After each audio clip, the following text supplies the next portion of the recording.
Yo, what's going on, everybody? We're back again, another WrestlePurists Podcast, hosted by myself, Marcus today. We got Dungo Lois P today, and of course the regulars, Joe Hulbert and Charlie. And of course, we're gonna get into it. We're gonna review AEW Dynamite from last night.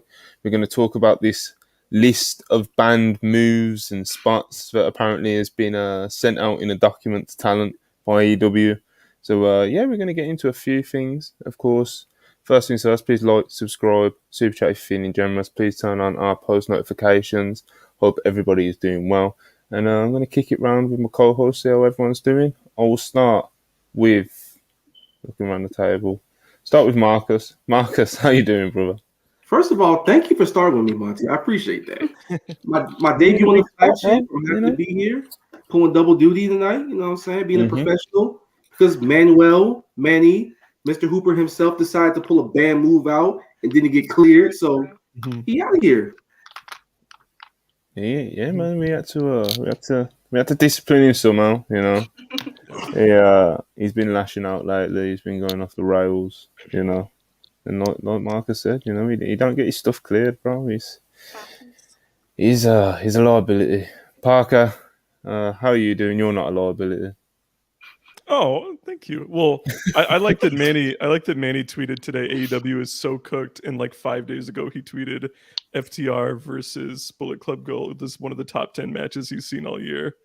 And he's like, it's what he does, bro. He just tweets anything. He just says anything. Is when he gets presented like with his contradiction, like someone will send him a tweet, and he'll be like, "So, like, what do you want from me?" Yeah. How is everything over in the land of Dungo Alive, Parker? It's great. It's G1 this weekend, so yes. We're very excited. Beautiful stuff. Charlie, how are you doing today? Doing good.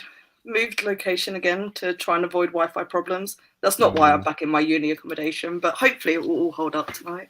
But yeah, it's been a bit of a long day, but I'm excited to talk about Dynamite, so good times. Yeah, man. Hopefully it holds up. I'm sure it will. You was doing the long shift last night, you know. Yeah. And you know, you just had a couple of shaky spots, you know, midway through, but you know, the crowd didn't care at the end, you know. Didn't care at the end.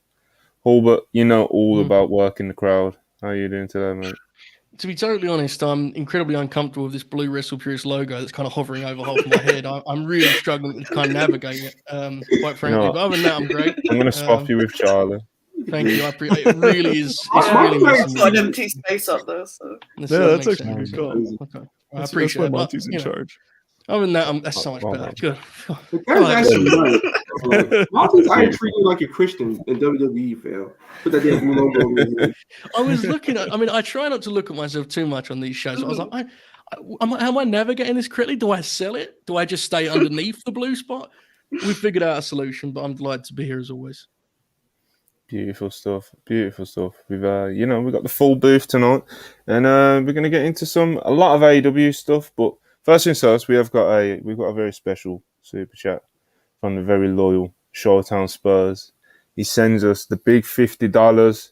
Look at Hulbert's face. He's already planning how he's spending it. Amazing stuff. Thank you so much, Showtown Spurs. He just simply says Ibushi, and to that, I will say agreed. He's on the scene, man. You know, Ibushi the past year or so has kind of, you know, he got announced for a GCW show and people got fired up. Never mind this, you know, this is another level. A lot of people, you know, kind of were worrying it might not happen last night, but we got the big announcement. Everyone's fired up. We was doing the watch along, and half the people on the screen here were very, very fired up when it happened, whilst Manny kind of sat there in the corner, unimpressed. Manny just sat there with no reaction. That clip is so funny. He is like, we're just me, Lexi, and Charlie going through the whole range of emotions. Like, we're absolutely prolapsing, and then Manny's like, Because he quote tweeted that, and it was just like, I was trying not to like say anything because everyone else was excited, but there was a bit of a shit like way to do it. I was like, Manny, what?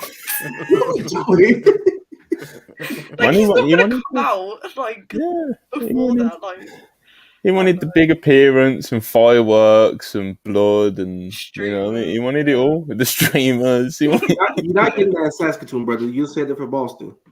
He wanted Kota Ibushi to walk out with the NWA World's title, holding it like Ric Flair, in a suit. That is what Manny the Hooper would have wanted. But absolutely, thank you again so much, Showtime Spurs, for the $50 super chat. Beautiful stuff. Zaid Nadi says with his 199 super chat. Appreciate you as well.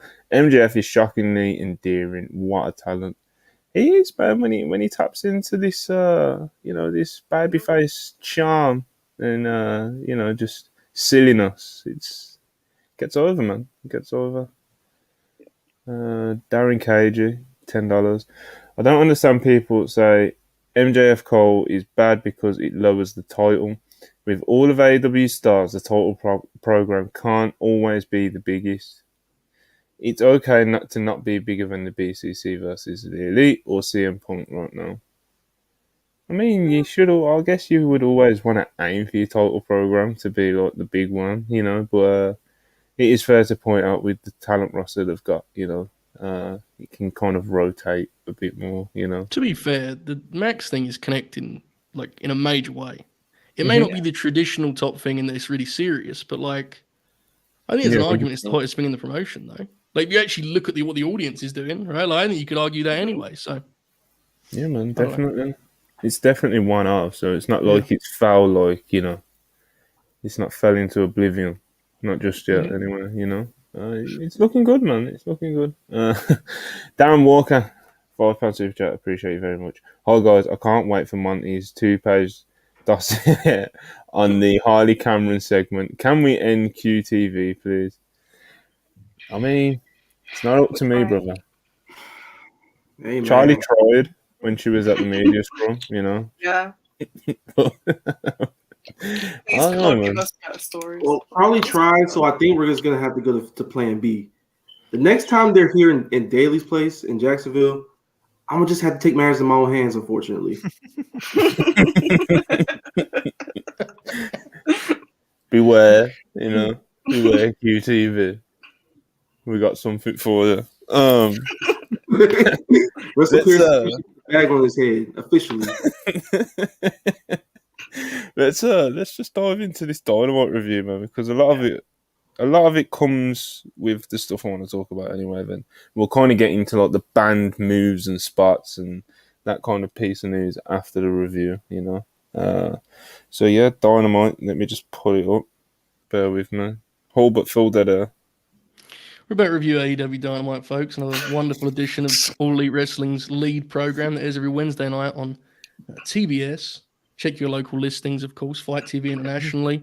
The broadcast is led by Excalibur, Tony Schiavone, and Taz, who do a fabulous job leading the action, filling dead air as I am now.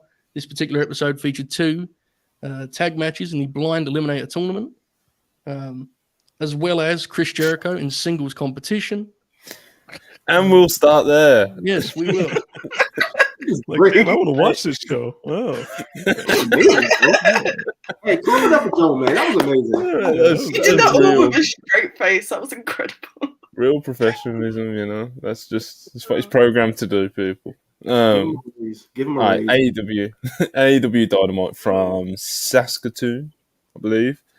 Yeah, man. That can be a real place. I'm not convinced. It's not a real place. I don't know. I'm not I convinced. made that up. The crowd wasn't like amazing either, to be honest. First bit they were quiet for sure. It took a while from getting at the show. Yeah. Absolutely. Yeah, once they The got whole there, town they was got there. there. So. It's not wrong. It's like They came up for the big announcement at the end as well. So. Yes. Yeah. All right, Chris Jericho versus Commander. It's pretty good, man. Nice little opener. Jericho allow Commander to kind of get his shit off, and that's kind of what Jericho does when he's in a spot like this. And it's with these Jericho matches, it's pretty clear when it's kind of a match where Jericho decides he wants to work a guy because he sees something, and he allowed Commander to show his something, Parker, what did you make of this? I know you're a big Jericho guy. I love both these guys, and this match even exceeded like my expectations. There's a little bit on the final like big move attempt with Commander on the 450 springboard, he didn't quite rotate all the way. It wasn't perfect, but everything, besides that, I mean, they let him just showcase his skills and be exciting and be awesome, which is what I want. I don't know if people realize just how far and how fast Commander has risen. Like probably 18 months ago, he was like a curtain jerker, like semi-local guy in AAA, and now he's signed to AEW and is like in featured spots a lot of the time. So it's crazy as somebody who actually follows AAA, which not a lot of Americans do, to see where he's been able to go since then. I'm pretty impressed. I thought this match was really good. Yeah, he's got himself into a really nice spot, and like you said, most of his matches are in a pretty decently featured position. Like this is opening up Dynamite, just for example, against Chris Jericho of all people. Yeah, Jericho. Yeah, man. Marcus, what did you think of this one? So I'll say going in, I thought this match had the potential to be really, really fun or really, really clunky, just depending on which Jericho showed up. And thank God that Jericho that found what he probably should be doing at his age at Revolution against Eddie. That parts of that showed up, and he based really well for Commander. Commander took a crazy ass bump on the outside on the hip toss. I was like, oh shit. But the match was really fun. I really enjoyed it. Commander, like Parker said, has come a long, long way from where he was like a year ago, and I'm really happy he's able to showcase his skills on national TV. Yeah, good stuff, man. Good stuff. Charlie, you a fan of Commander? I am. I really love Commander. He's great. He's really settled into TV wrestling as well, and wrestling guys like Chris Jericho does help like that with stuff like that. He's got plenty of experience in it. But yeah, I really enjoyed this match. I thought it was a lot of fun. Yeah, I don't have much more else to add. Everyone's pretty much covered it. It's pretty good time.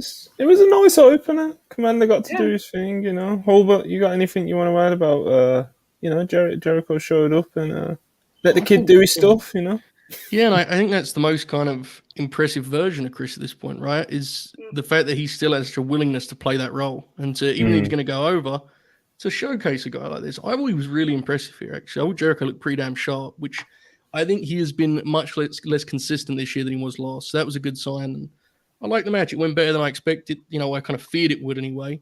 Again, there was a couple of moments of clunkiness, but that is what it is. It's part of it. And I like the match. Part of the business, Yeah. It happens. But yeah, good stuff, man. Good stuff. After the match, Don Callis with his epic entrance music. It's the best. And his epic so walk. awesome. It's the walk as well, It's just everything about the way he carries himself to the ring. It's the scar on the head, They have that shot of him too on the big screen, just staring intently. The slow zoom. That was so funny. Yeah. Don Callis comes out and he continues to, try to convince Jericho to join his Don Callis family, touching on old friends. Bad News Allen says that he'd be smiling down on the idea of them possibly teaming back together, and he's just trying to manipulate Jericho. He's doing the heel manager thing when he's recruiting, and yeah, man. Do we think Jericho's thinking about it? We saw it a bit later on in the show as well, but it seems like Jericho is he could be in play. I think he could be involved in the finish of Blood and Guts or something. Which is, make of that what you will. Yeah. But what do you think? Do you think we're getting closer to Jericho in the Don Callis family? Well, I've liked these segments, and a big part of why I'm kind of into it is because I actually have no idea. I really have no read on where this is heading. And what makes it interesting too is we all know Chris Jericho is going to be on the Wembley card. And let's be clear, rightly so. Right? He's played a huge part in AEW. He deserves to be there. But you inevitably then start thinking, so what's the match? And it's I think Takeshita's working with Kenny. And it's so how does this angle lead Jericho to his Wembley destination? I haven't got an answer right now. I mean, I guess PAC maybe, but I don't see that being the match. So I'm intrigued by it more than anything else. I like this direction quite a bit. We'll see where it's going. But yeah, we'll kind of touch back on it when we get to the incredible Hager segment that happens later in the show. But next up, we had a Jack Perry backstage interview, and he's hiding in his car.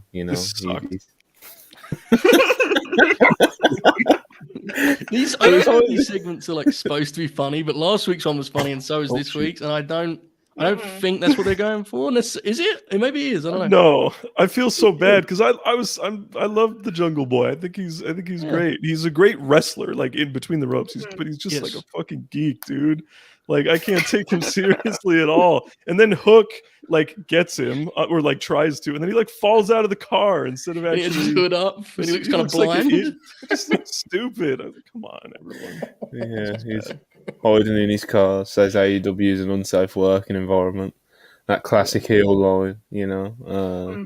But yeah, little does he know, Hook's in the car, and it's just very jarring. Like like heel turns happen, of course, and face turns and all that, but you have to actually like you can't just all of a sudden be completely different, because it's just like that's not how actual like people act. And this is like nothing like Jack Perry was before. It's completely different. Like there's no semblance of, he's just like a chicken shit heel now. That's it. So I don't know. Yeah, it's a pretty drastic change overnight, you know. It's like, I myself am personally a fan of the whole Flintstones type shit that they be doing right now. It's probably not what they're going for, obviously, but I mean, who among us is like a little chicken and Peter Griffin little shit, you know? Maybe it is what they're going for, man. I don't know. There's a good chance that it is, to be honest. I guess. But yeah, next up we had a Don Callis backstage interview, and he's just simply asked about announcing the 5th member of the Blackpool Combat Club side for Blood and Guts. He says he'll be announcing the 5th man later tonight, and yeah, man, he's fired up for it. And you know, Don Callis is a man with a plan. And yeah, and this takes us to a very much talked about segment on the show. This was the MJF and Adam Cole at the bar playing Fight Forever. And yeah, man, they're doing one of what did MJF call it last week? The weekend bro session. So the two bro chachos are they're at a bar, and MJF is wondering why Adam Cole isn't wearing his Better Than You Baby t-shirt. And then basically they get distracted while they're squabbling over that.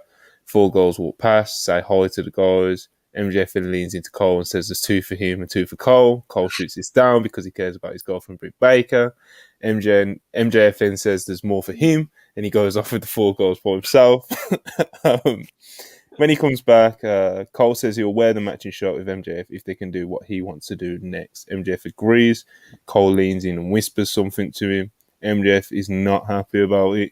And then we get a smash cut to them both playing AEW Fight Forever. And yeah, man, they're playing Fight Forever, and MJF is having a while of a time, you know, and he's wondering, like, you know, how he's having so much fun with buddies to play with. Cole asked him if he's ever played multiplayer before. MJF replies, "You need friends for that." And Cole, you know, it hits him. It hits him, Charlie. You know, it's so sad.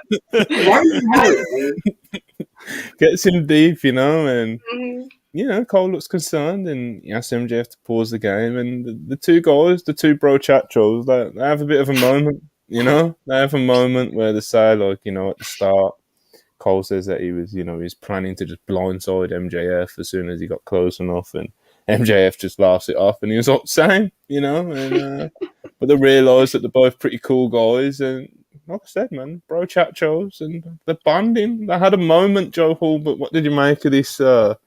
This cinema, as the kids call it, controversially these days. Yeah, it's very controversial. No, this is very fun.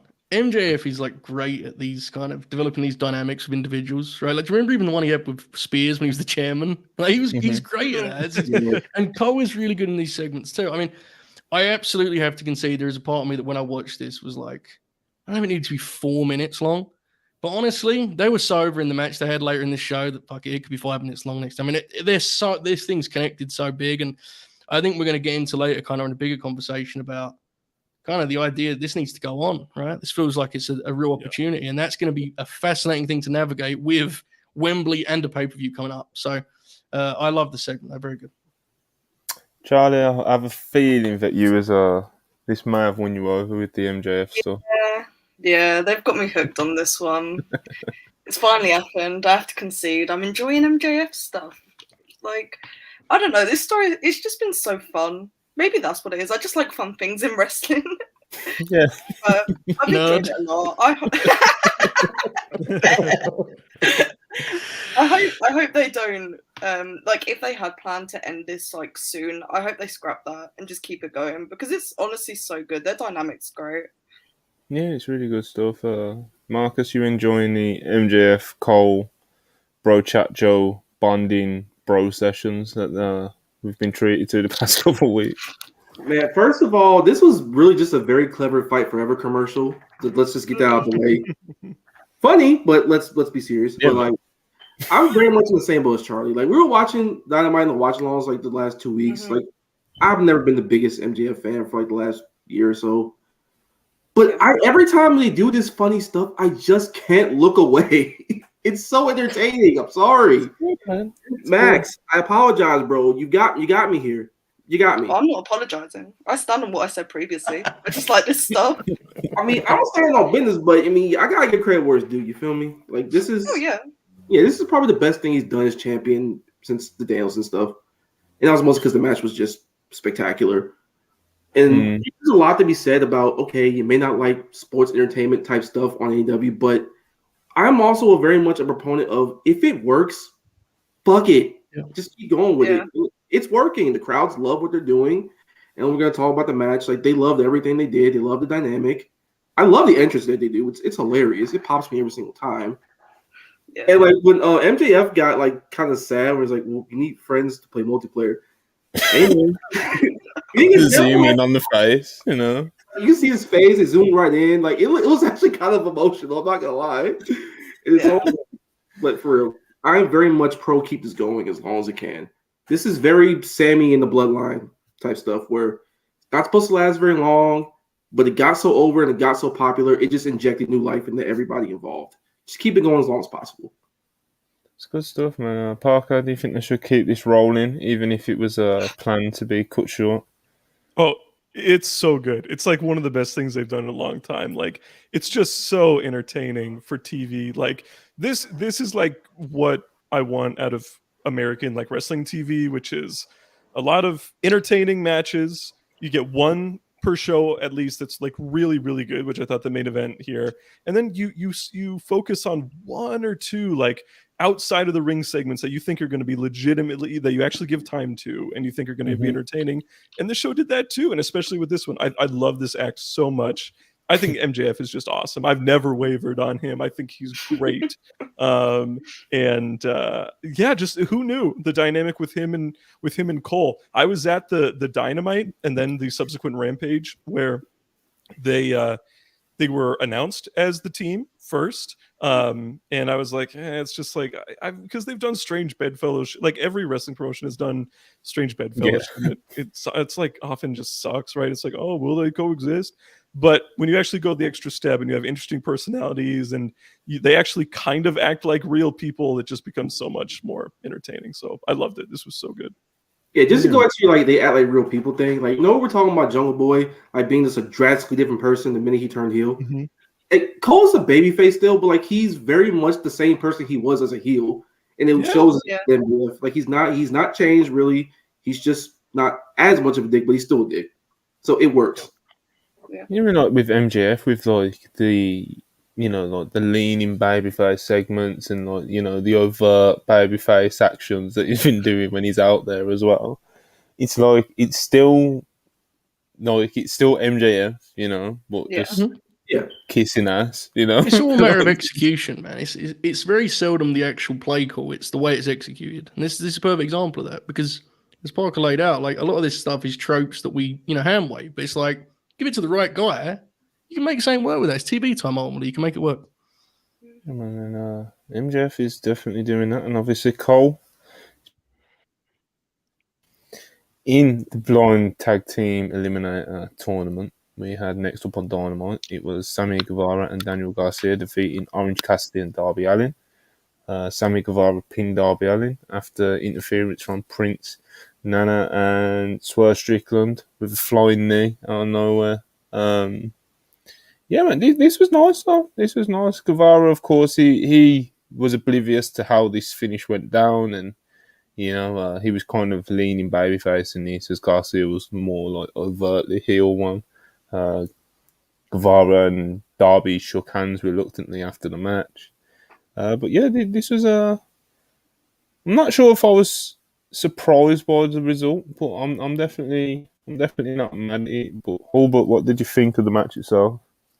Well, it was good. I think they're capable of a better one because the talent in this match is spectacular. But I think part of that is, I think it's kind of a shame we never got Danny and Sammy teaming up when, Sammy was trying to be an asshole, trying to be a dick. And now we've got this weird, where he's conflicted. I don't think that's necessarily the most compelling version of him right now. It feels like he's at a middle ground that kind of affects matches, in my view anyway. But I still liked it. 4 great wrestlers, or 3.5, depending on who you ask.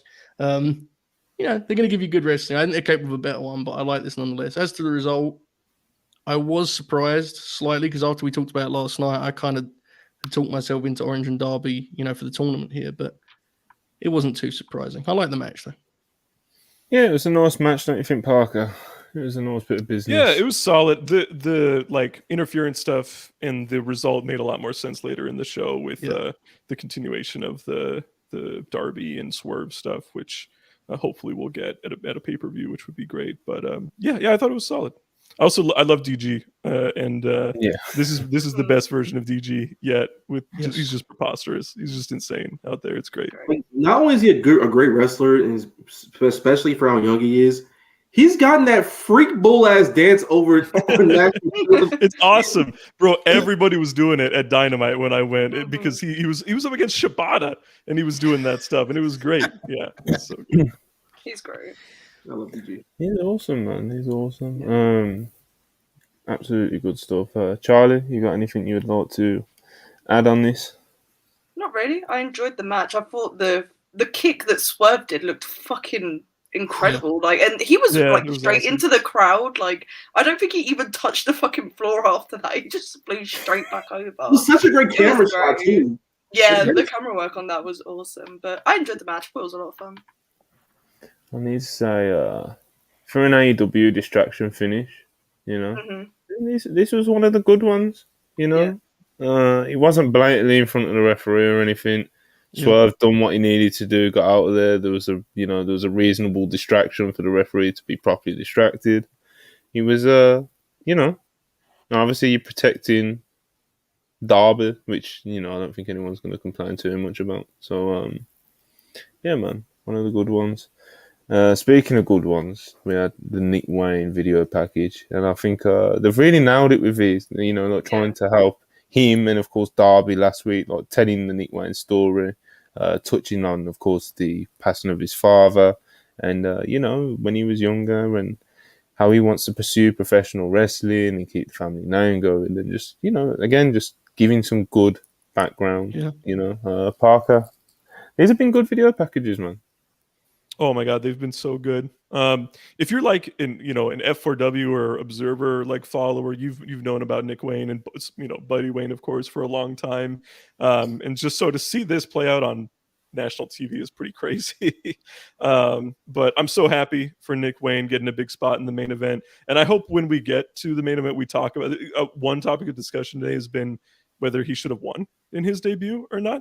And I hope we get into that later on because I do have some thoughts on that. But the packages are so great, and I thought they did a wonderful job just building to a main event on a TV show. There's only 52 Dynamite main events a year. You want to make them really good. Yeah, absolutely. And again, it's just making Nick Wayne feel like, if you watch Dynamite every week, you can't show up tonight and be like, when that bell rings, be like, who's this? They've put a real conscious effort into telling us who he is, even for those that don't know. But yeah, anyone else got anything they want to add in? I think Parker kind of captured it very well. I just, Parker nailed it, but I think the big thing with Nick Wayne is beyond his talent, he has a very special opportunity to tell a story in completion in a way that you very seldom can. Now, obviously, Nick's been wrestling for a while, and as Parker said, there's been an awareness from Nick Wayne, but he's 18 years old. There is a long runway ahead here, and if you tell this story correctly, it can be very, very special. So, good stuff. I love it so much. This is probably some of the best video packages that AEW's ever done. Like they very easily could have just, thrown him out there and said, "Hey, this kid's really good. He'll show out in the ring," and without telling any backstory whatsoever. But he has a story that's so worth telling, especially as a babyface. Like he's only 18 years old, his father passed, all that stuff, and you put in a real effort into telling that to the audience. So when he did show up in middle of nowhere Saskatoon, they're like, "Oh, here's Nick Wayne. I'm invested. I want to see how far he goes." Because again, he's only 18 years old. We have no idea how good he's going to be in 2 years, let alone 5, 6 down the line. So there's so much they can do with him. There's so much meat on the bone in terms of stories they can tell with him. I'm really, really, really, really excited to see what he does in the next couple of years. Darby gives him a credibility too, right? Because the AEW audience, if Darby Allin is vouching for a guy, it works so well because that is not Darby's persona on TV at all, right? He's not a guy who's regularly boosting up other baby faces. He just does Darby. So him being he's ready does a hell of a lot for the crowd. It gives him something to immediately kind of enter into. So it's very, very effective. Yeah, man. I think they've done a very good job, in fact, of establishing him before the bell even rang. So good stuff. Wow. Next up, backstage interview with Adam Cole. Renee Paquette is waiting to interview Adam Cole, but he's on the phone in the background. He finally gets off the phone, and Renee asks him about his match that's coming up next. And then he's interrupted by poor Roddy Strong, Joe. Poor Roddy, man. In the neck brace. He can't believe what he's seeing. He's just... Poor Roddy, man. I'm feeling for my guy, bro. He got took out by Samoa Joe, and now he's losing his friends to this piece of shit MJF. It's brutal, man. But he asked Adam Cole if he's serious being friends with MJF, and Adam Cole tells Strong that MJF isn't bad, and once upon a time they didn't get off on the right foot, and now they're best friends. And then he gets interrupted by a text message from MJF saying that we can't wait for the match tonight. And then he bumps into Brian Cage and he suddenly feels ill. So Adam Cole rushes off to call MJF and drag his ass to the ring, basically. And that's what we get next. Adam Cole and MJF defeating Big Bill and Brian Cage in the tag team blind eliminator tournament. This was a lot of fun, body slams, building them up. We didn't get the double clothesline. Almost, but not quite. The crowd's really going to have to come up for that one, when it happens, if they keep building and building up to it. But this was a lot of fun, and it was really heated, and the crowd was definitely along for the ride. This was good stuff. Marcus, did you enjoy MJF and Adam Cole kind of fucking around as the ultimate baby faces there? Oh, hell yeah. I love the shit out of this, right? They're just so silly together because, Adam Cole, some of his best work was doing PWG 6-mans where he just kind of gets to lean into how silly he really is. And he gets to take some of that and put it into his team with MJF. They got a damn body slam over, for crying out loud. A body slam in Saskatoon, y'all. Saskatoon. Keep driving it home. I have to because it's a city smaller than Tulsa, Oklahoma, bro. In the middle of nowhere in Canada terms. So, to be able to get something that simple over in this dynamic being as fun, as popular as it's starting to become, I love everything about this. Good stuff, man. It's definitely a lot of fun. That's kind of the main takeaway from it, Charlie. MJF, man, I feel like this episode, it was a big one in winning you over, Mm-hmm. Yeah, this tag match was a lot of fun because I was really into the Big Bill Brian Cage dynamic anyway. So you put these four in a ring together. It was just a little bit goofy in the best way possible. They really made it work. When they hit this double clothesline, they're gonna get a massive pop and it's gonna be fucking hilarious. But I can't wait for it. But yeah, I'm really enjoying this dynamic and the match was a lot of fun. Them getting the body slam over, like Marcus was saying, it's just kind of crazy to me. But when it works, man. And working, it absolutely is. Parker, you fired up for this double clothesline? I'm ready for it. They have to win the tournament, and I kind of want them to win the tag titles. They're just so great. I'd be with it. Yeah, I just love it. And this is not I think FTR are a great team, but I'm a big believer. I wish pro wrestling companies would just strike while the iron's hot just a little bit more. I get wanting to tell the stories that you've planned out, but it's just so awesome. Like when you strike gold, you got to take advantage of it. And I love this team so much. This was a ton of fun, as expected.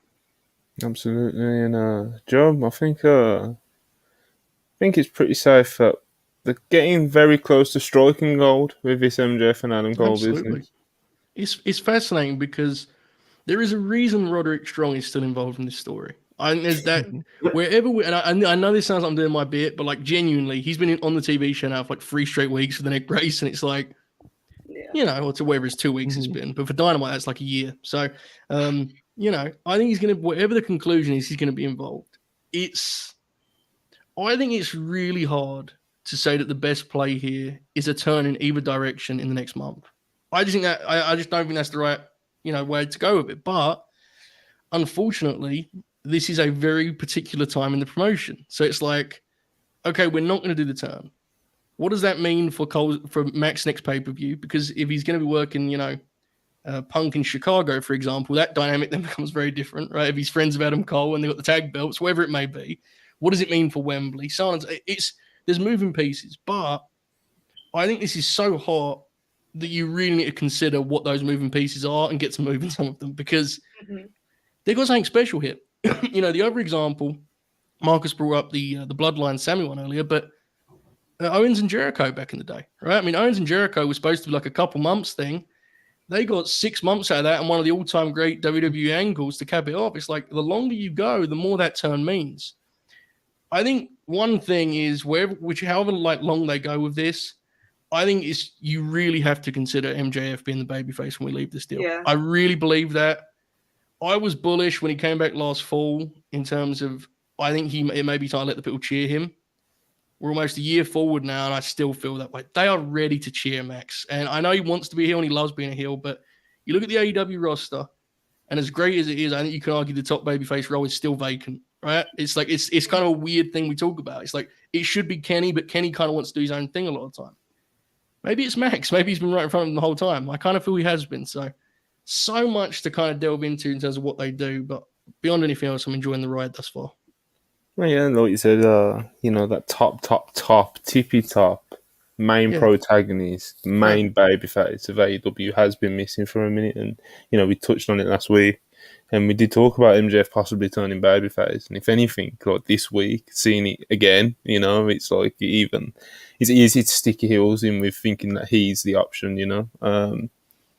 But yeah, we'll see how this plays out. There's definitely a lot of ways they can go with it, especially if they go longer with it. It's like, do you do like the double turn? You know, you have you have Roddy at ringside. He's in the neck brace, and he gets up like Kevin Nash and just rips it off and just fucking smokes MJF with a backbreaker. You know, Kyle O'Reilly comes back. I don't know. You know, there's definitely a lot of options that could definitely play with on this one. And well, as Joe said, it's a bit awkward with the timing because, you know, you've got all these pay-per-views coming up and one of them just happens to be in Wembley, you know. So, interesting times, but this is good shit, man. And there is something to, if Max does end up actually going through with the turn, you could do it in a way where it's like a ha, don't trust the devil type situation that usually happens with Max.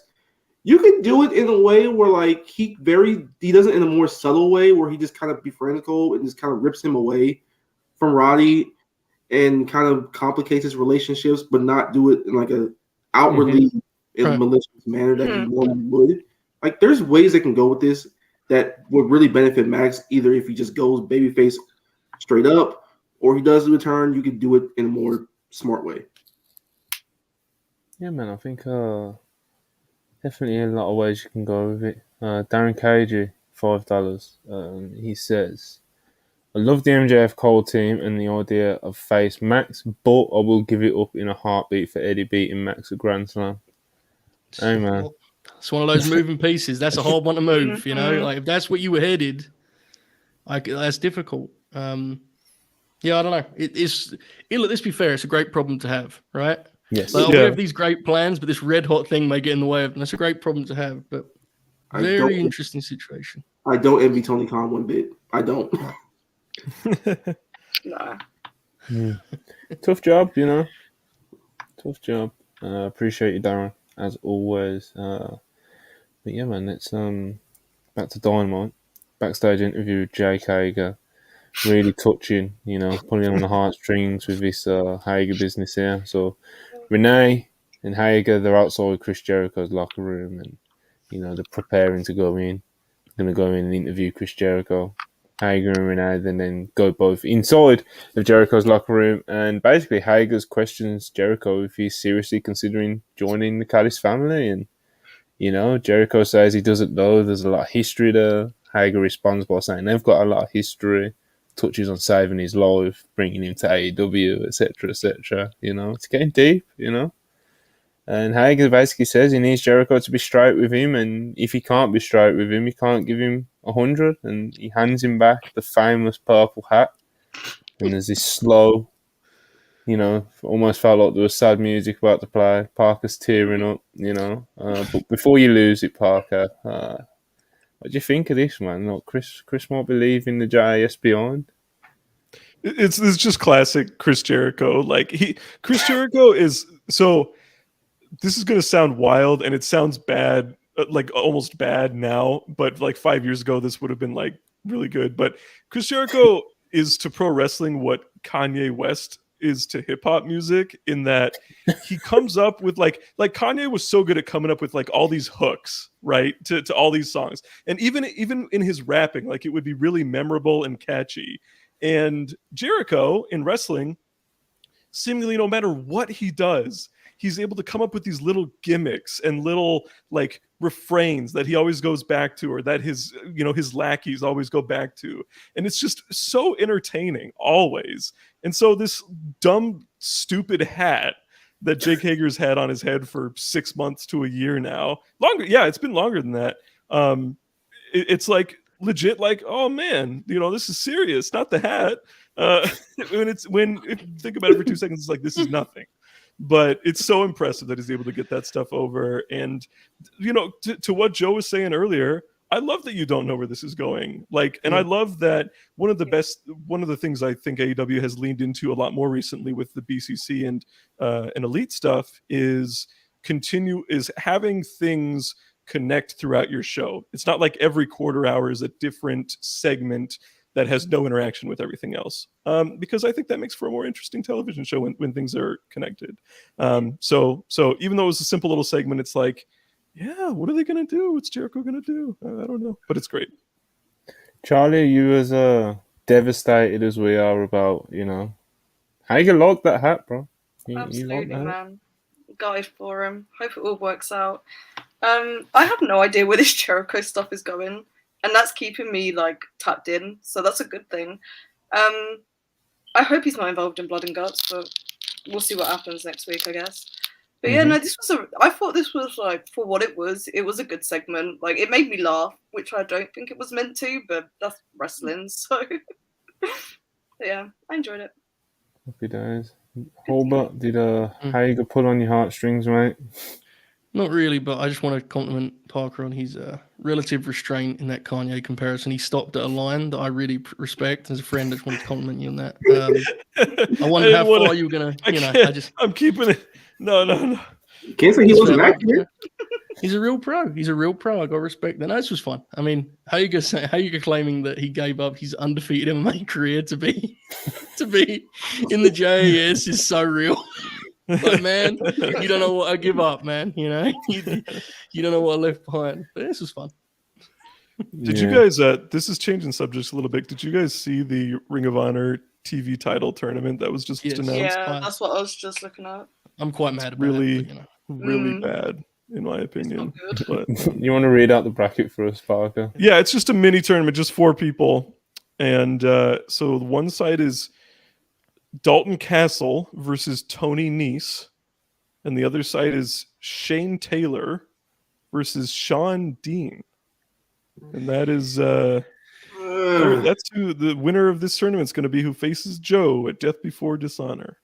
That's real bad news, because Joe's match was the last thing you could kind of say. Maybe they'll have something up their sleeve for the pay-per-view, because I know when Kojima did his tweet, people kind of maybe it's just something fun and novelty that can add to.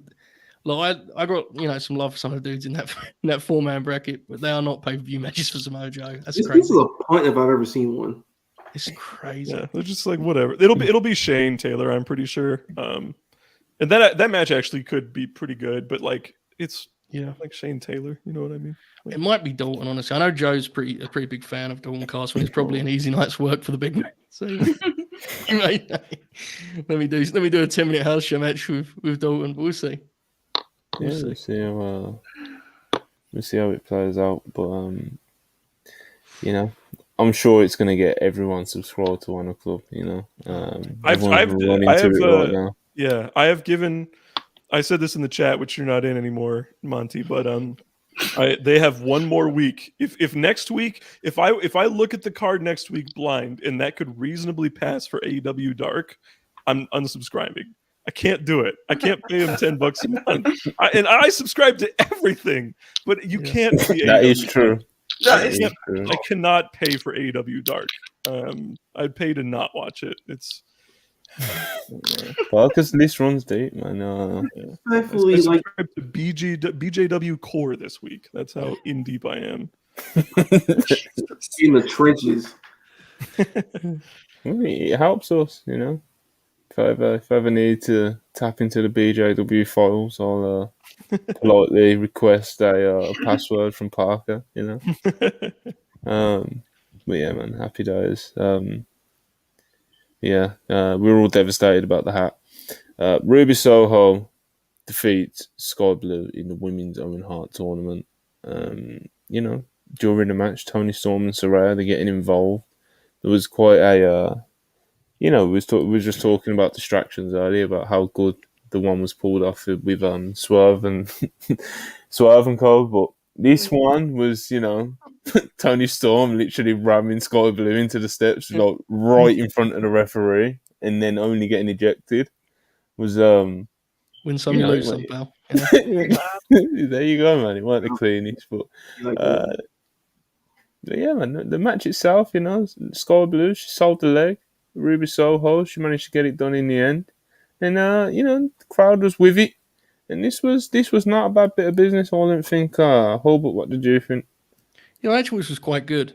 The submission spot, to their credit, they had committed enough to the selling of the leg that the crowd actually kind of got into that. They were kind of rooting Sky to the ropes. This thing got over a little bit, and that's always tough with the placement and, frankly, the lack of kind of promotion that's assisted with these matches, right? They're kind of just sent out there, and it's like, I think that's been a real problem with the women's Owen. But this was probably the match of the tournament thus far, I guess. I mean, I enjoyed Athena and Billy for what it was, but they had a good match. I'm not going to overstate it, but I thought they did what they could with the time they had and had a nice match. Yeah, man. Of course, the winner will be facing Willow or Athena. Of course, those of you who know the spoilers will know what happened there. But yeah, that's who will be one half of the final. Not Sky Blue, Ruby Soho. So yeah, man, not bad at all. Anyone got anything they want to touch on this? I think Ruby took a crazy ass bump, like straight to the face. That was pretty good though. Ruby does that pretty well, She's I like Ruby, man. She's It's nice to see her in like a spot like this after kind of just being in the background, but on TV in WWE, which is always kind of like a weird position to find yourself in, because it's not like she wasn't used, but like she was never ever going to be put into like a prominent position, unfortunately, because just of the way like it works over there. But over here, she's really kind of like found herself as like she's one of the main women stars in AEW these days. So good for Ruby Soho, Ron with a $4.99 super chat says, Joey Joe, I got your letter about the scam that the teachers union is. What an inspiration. I would love for you to come to Florida and campaign with me. Kevin Kelly type beat there from Ron. Layers. I do not co-sign this super chat nor Kevin Kelly's beliefs on the matter. So I'll take this one right here. So please do. Please do. Yes. Ronald, Ronnie boy, as a Floridian, born and raised my whole life, die.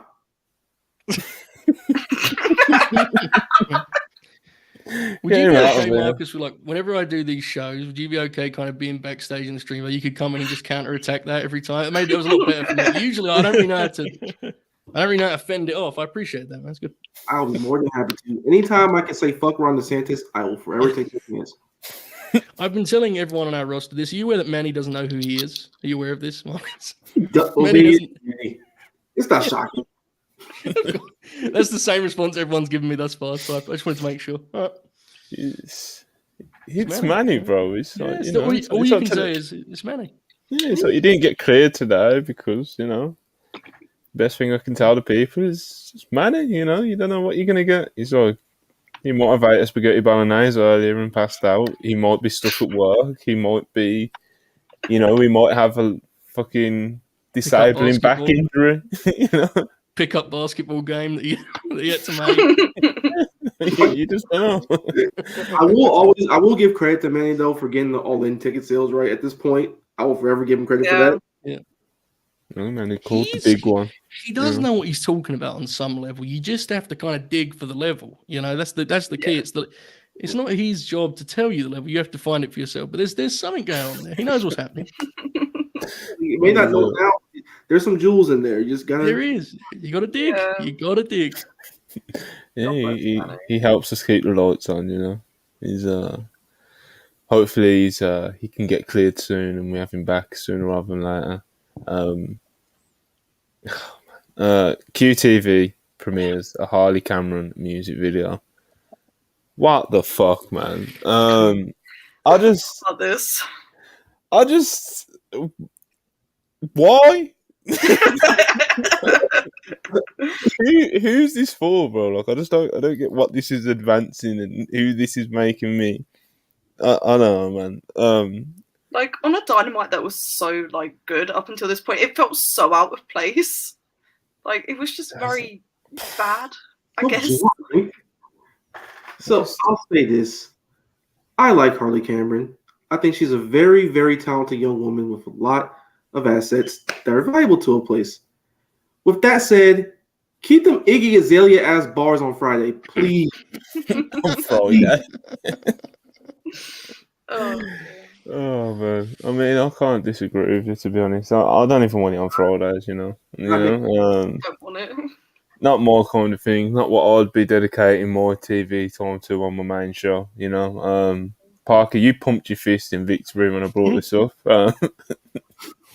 Talk about it. It's just stupid. Like it's just a dumb thing to watch for a minute. That's it. Like I don't know. Like it's almost like they see that people don't like QTV and they're like, this is a challenge. Like how far can we take this before it pisses people off to a certain extent? I don't know. It was just dumb. Remember the Trustbuster stuff when there was 7-8 Trustbuster matches on darks and orange tables and stuff early on? This is exactly that.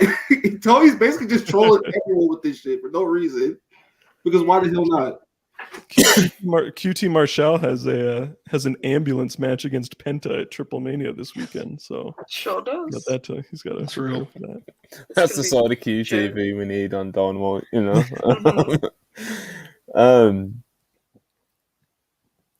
What the? I don't know. Stump me. Has anyone got anything else they want to add to this? Harley is legit. All jokes aside, she's super charismatic. And I think she could be either as a manager, or even a backstage interviewer or something like that, or sort of a Renee type role. I think she could be so good at that.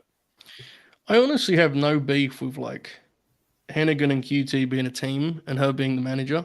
It's the fact they have come with these onslaught of segments that appear on all of the TV shows every single week. So weird. They have 30 lower mid card acts, and then they're like, "But this one needs a segment every show." It's very strange. I don't get it. Yeah. Maybe they're just the new.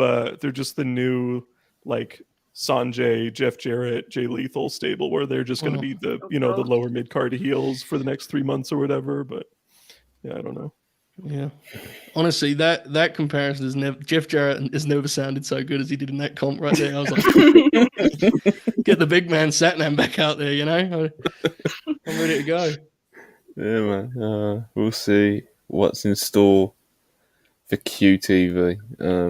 All right, next up, we had the debut of 18-year-old Nick Wayne versus Swerve Strickland. Unfortunately, it was a defeat. But yeah, man, losing there's no shame in losing to Swerve Strickland in this spot on your first ever match on Dynamite. I don't think it's anything anyone can really get too mad about. It was a really good match, really good showcase for Nick Wayne. Swerve was doing the absolute most to try and make this kid look as good as he is, and this delivered, man. I thought this delivered. It was, like I said, a good showcase for Nick Wayne. Swerve did his thing, and Swerve ultimately walked away with the victory. Parker, you said earlier in the podcast that you have a few thoughts on the result, but also touch on the actual match itself. Yeah, match was really good. Swerve's awesome. Like, he's just a great wrestler. He's always a highlight in practically everything he does. I thought these two have wrestled before. If you have not seen their first match, by the way, from Defy, that has like a great story to it, a great heel babyface dynamic, like, go back and watch it because it's really one of the great American indie matches in the last few years. So go watch that. But then, the big spots toward the end were great. The power bomb off the top ropes, the counter, the Hurricane Rana, the big Hurricane Rana, the big cutter that gets the near fall, but Swerve's foot's on the rope. It's just really good near falls. I love Swerve's arm snap spot is so great. And he slaps the leg. It makes it a really nasty sound. It's really good. And then, a lot of people have been saying they think Nick Wayne should have won this in his debut because it's kind of rare to have somebody you hype up and debut. But I just saw it as like it's a new signing that you're building up, like you would want to build up any signing, no matter what extent you're pushing them. And like I said earlier, you have to build to a main event on a TV show. And if it's just Nick Wayne coming out of nowhere, I would, like, most of the audience doesn't know who this kid is, right? So I thought this was a major success. Nick Wayne will not be pushed early on in his career, but at a certain point they will pull the trigger on this kid, and it'll be a big deal. But keep in mind, he literally turned 18 like 5 days ago or something like that, and a decade from now he will be younger than like Sammy Guevara is now and like Darby Allin is now. So he has so much life ahead of him to continue to improve and get pushed and all that type of stuff. So I really like this. Yeah, it's absolutely. How's my connection coming through for you guys right now? You're a little shaky, but your sound's okay. Yeah, well, if you can hear me, Joe, give us your thoughts, mate. Yeah, I thought this was terrific TV. I think, in fear of patting ourselves on the back, we kind of forecast the way they would approach this last night on the preview show, right? You were not going to get as much extended drama with Swerve being kind of the nastiest guy in the industry as a heel. He was going to give much more of the time to Nick Wayne, just kind of showcasing him and letting him do his thing. And I think he did that perfectly. I think they had around 10 minutes, and he spotlighted Nick tremendously well. And let's be fair, Nick was up to the task, right? His stuff looked good. They had a nice sense of escalation to the match, and by the end of it was really rocking. The place was with it in a major way. So I thought this worked terrifically. As to the finish, I have to be totally honest in saying that I only found out today that was even like a thing people expected, just to be totally frank. Because when we've been talking about this in the build, how many times have I said on these shows, Monty, right? Like, the beauty of Nick Wayne is you can get him over in defeat for this first stretch because he's 18 years old. It's like, if you just keep him like 50-50 and he loses to the guys of note and beats, whoever, QT Marshall maybe. If you just do that, he's golden because he's 18. So he gains a lot in just losing these matches, frankly. So I never saw that as a big deal, and I assumed Swerve would win. So putting that aside, I love what they did from a TV perspective. I thought this was all a hit, and Swerve really showed his maturity as a wrestler here, I thought, in terms of, he's a great talent, obviously, but he did such a great job of being selfless, putting Nick Wayne's debut first, but still, when it came time to get nasty and pull the trigger, he certainly made up the difference and did so. So he's a tremendous talent. It's good stuff, absolutely. Charlie, you happy with the Nick Wayne introduction to the AEW audience? Yes, I've been a big Nick Wayne fan for a while now. I thought the way they did this was like pretty much perfect. Like I was never expecting Nick Wayne to win because like this isn't a one and done. This is a story they're gonna keep coming back to for like the next like 2 years. Like they're gonna keep circling back to this feud. So I'm excited. Like when Nick finally gets that win over Swerve, it's gonna be all the better because of like these initial losses he'll take. But I just thought this was really good and I loved the match. I thought it was great. Like they've had 2 matches, I think it is in Defy, and this was kind of like a condensed showcase of those. Right. So if you enjoyed this, go back and watch those as well because they go kind of nuts in those. So I'm excited, man. Nick Wayne's going to have a great future in AEW. Absolutely. Marcus, you were expecting a bright future for this very, very young 18-year-old Nick Wayne. He got no ceiling, man. Like he's tremendous. And again, like what Joe said about Swerve, as well as my biggest takeaway over the Nick Wayne just showing out, he was so selfless. Like he really could have easily said, "Nah, fuck this kid. I mean, I'm the star here." But he sold his ass off for Nick. Like on the Wayne's World Cutter, on the point around off the ropes. But it was time to get crazy, like the arm snap. He did his thing there. He played his role perfect.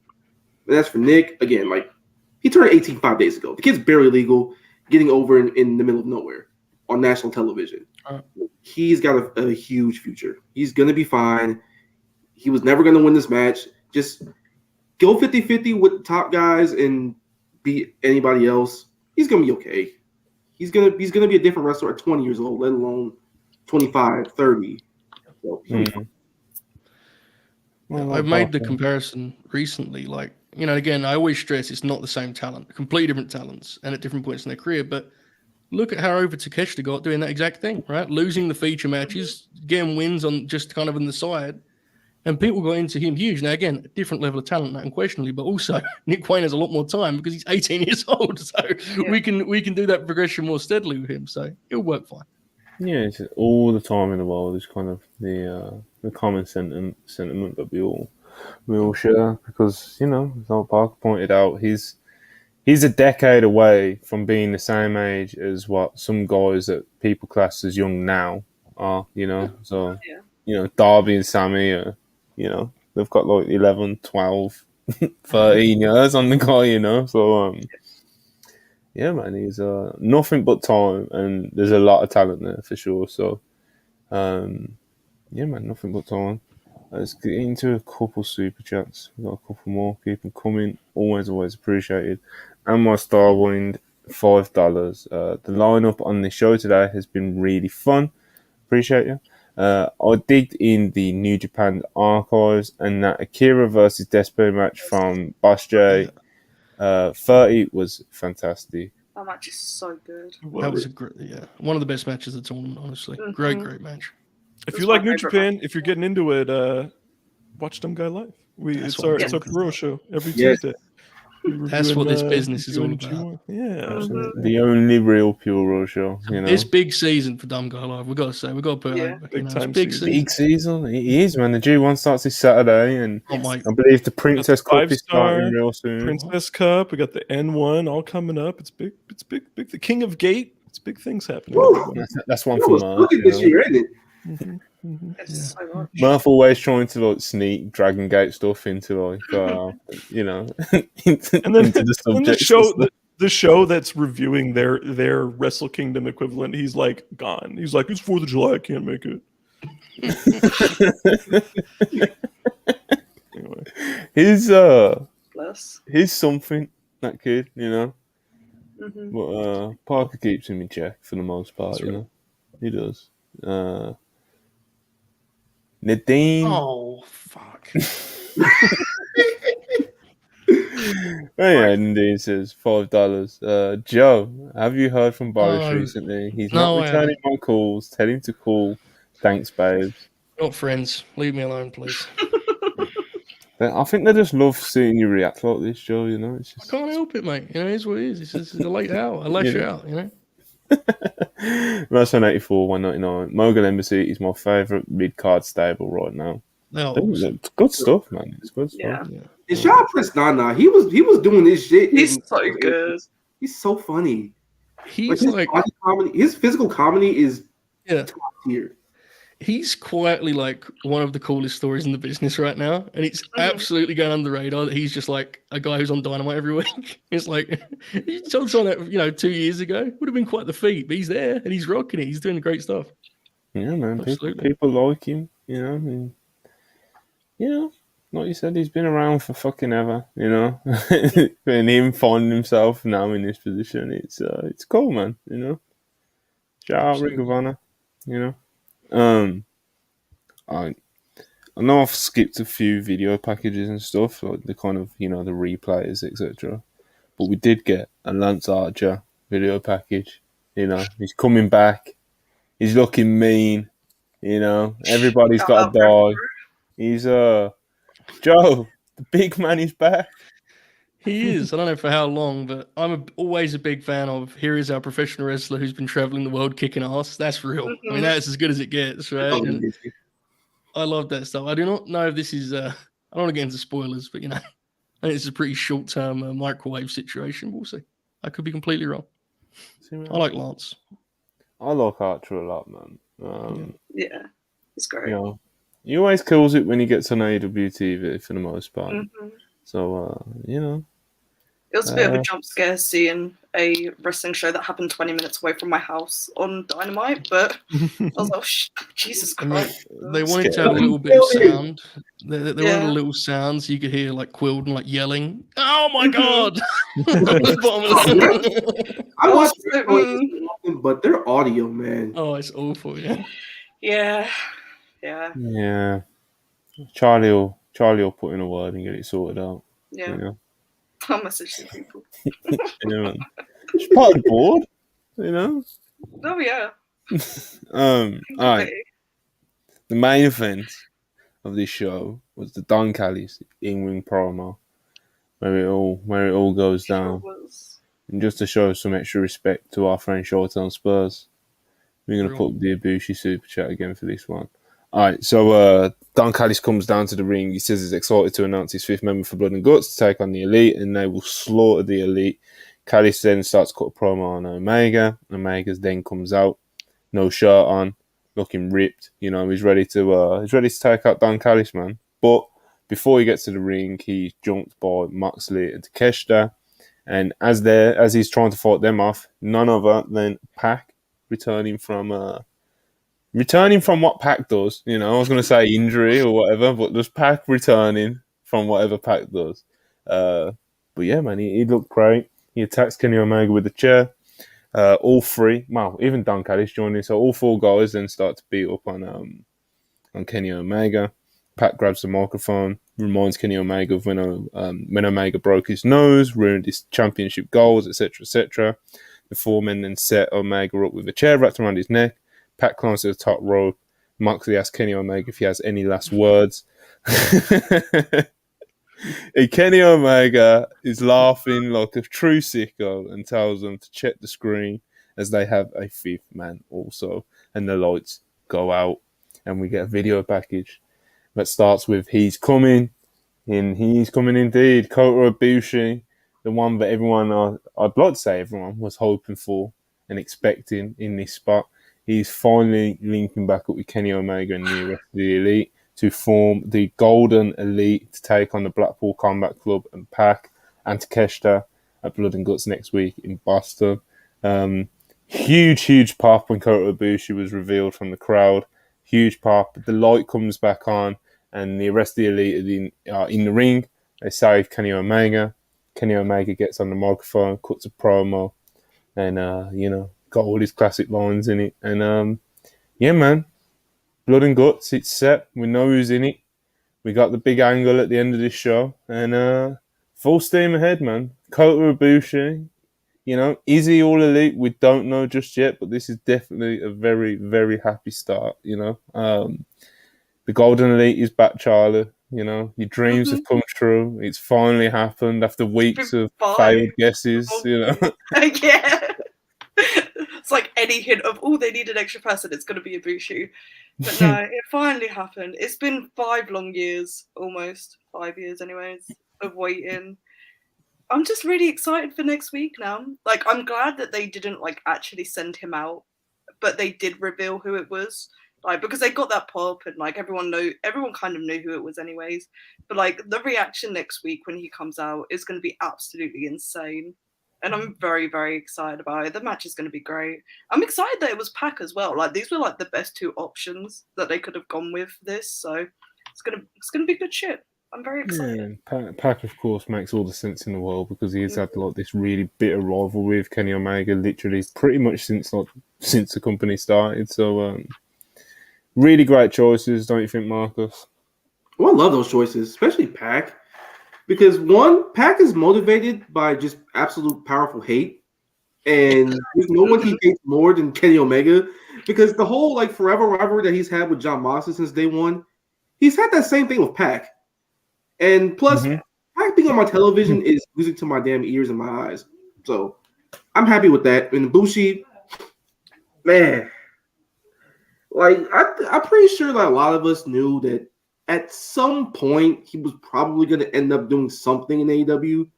But the fact that day is finally here and it's going to happen, it's real. The graphics there, his video was on my screen. I'm like, oh my God, I can't believe this. Golden Elite. The golden motherfucking star is on TV. Thanks to heaven.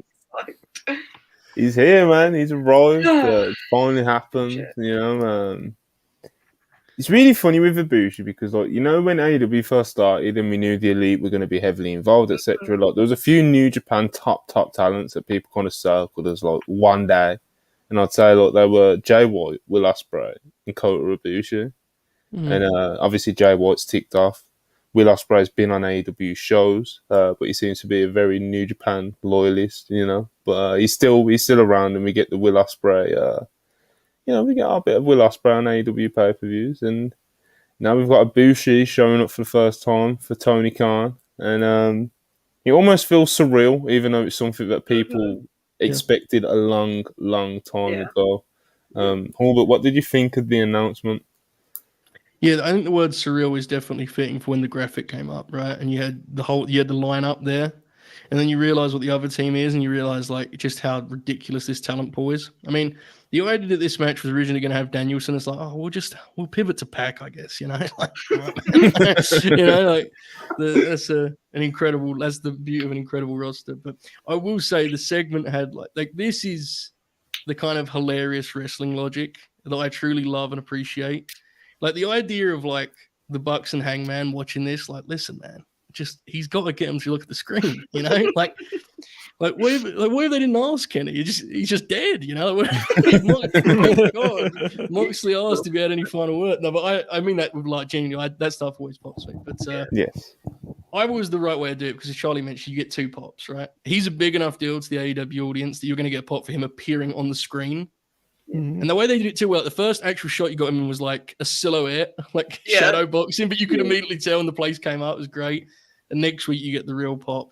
And the biggest pop to all of this, of course, is this isn't just a moment or like a pop and that. It's actually the fact that you're now putting Kota Ibushi in Blood and Guts, which is like an insane combination of ingredients, right? Like, forget the rest of the wrestlers in here. You're putting Kota Ibushi in that double ring cage. Like, the possibilities are endless. So I'm fired up for sure. Really, you just say your prayers.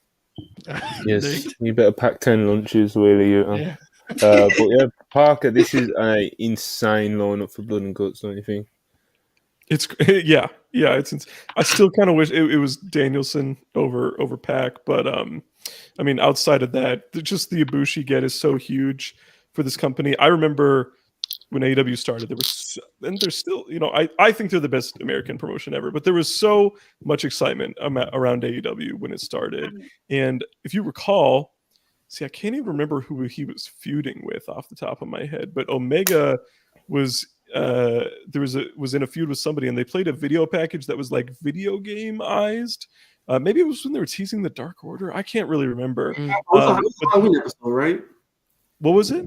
It was a Halloween episode, and they played like a whole video package, like "Remember Your Friends," and they had a whole Yeah, the Undertale themed one. And they had like a pixelated like video game likeness of Kota Ibushi. It was unmistakable that it was Ibushi. And I mean, I just remember the conversation around that. Everybody was like, "Oh my God, is Ibushi coming? Like, what's going on?" And then, of course, a lot happens in 4 years or whatever.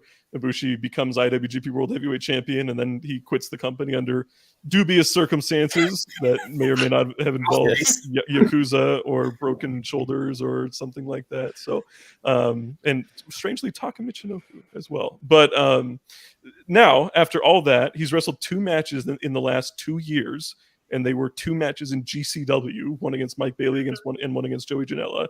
And his 3rd match ever back is going to be Blood and Guts against people like Jon Moxley, people like Claudio Castagnoli, interactions that we've either literally never seen or have rarely seen, right? People like PAC, that's never happened before for Ibushi, right? So this is just an insane get for AEW. I desperately hope that he signs with the company because I just think he adds so much, and he's just one of the best wrestlers of our generation. And the wrestling world is better with Ibushi in it versus when he's not there.